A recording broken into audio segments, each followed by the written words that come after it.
year, just this 2010 period, but just a little of 2009, but by and large, this year of 2010 is supposed to be reflective of the 60s. I've got here that the 82nd Airborne was used against anti-war protesters in the 60s. And just recently, now I've got 3 links to it, is the fact that the FBI launches massive raids against anti-war activists, and I've got a video of their attack on one of them. So what I'm saying is the time has been repeated, and that is why this guy is saying it will predict the future. And so he gave some predictions, and I'm going to tell you, they're not good. He's basically saying you can fight, but you better be able to feed yourself. I mean, it was just very interesting. You know what? That is, first of all, this is exactly what the whole point behind Liberty Villages was that I started 10 years ago. That I started with the idea I was going to develop it on my own property, and that's why I sold the property to do that. And it's, how do you feed yourself? You know. You've got to be, if you can feed yourself and you can generate your own power from everything God gave us, then you don't need the government for nothing. and now what you're talking about on this Mayan calendar, where did that technology come from? I answered that in the script that I'm working on for HBO right now. And you can read it, folks. It's up on my archives page. It's called The Future Past.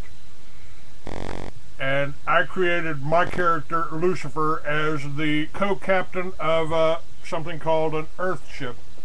You'd call it a flying saucer. You'd call it a mothership that was designed to survive the passing of worlds. What I referred to in the short story I wrote 40 years ago, John, called The Future Past. And my character Lucifer gets in an argument with the captain of the Earthship Heaven, who goes crazy after losing his wife, and all of our religions, all of our legends, everything stemmed from that, because these Atlanteans were using the ships going back and forth across the ocean. Remember the Nazca plains that you could only see from the air? Mm-hmm. And they crossed over there, had people like Gilgamesh that, you know, played a character in my short story. And in my short story, the character Lucifer that's thrown out of heaven still runs things on Earth. Or as the Masons say, you know, the god of this planet, of this Earth. So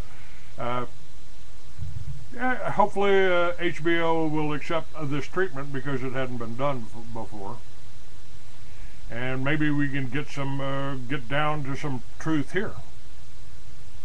Well, it's ancient information from many sources together easily dovetail.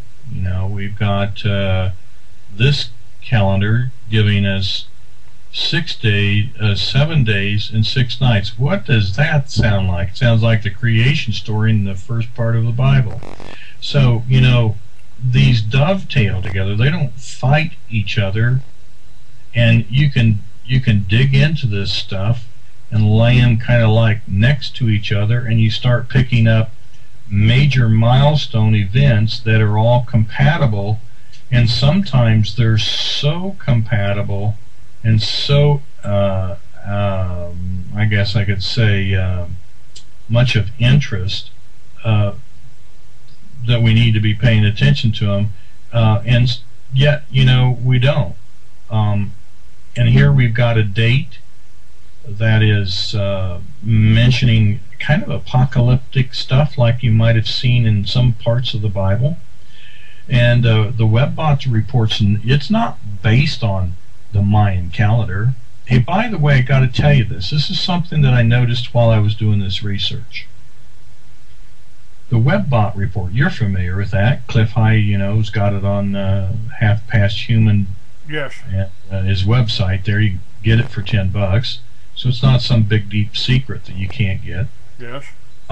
It was written in a language. Well, he does this program that crawls the internet, and that's what produces this language in this report called the WebBot report.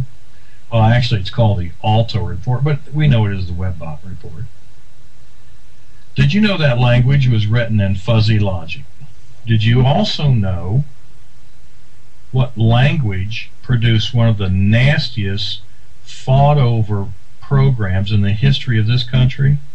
Promise software was written in fuzzy logic.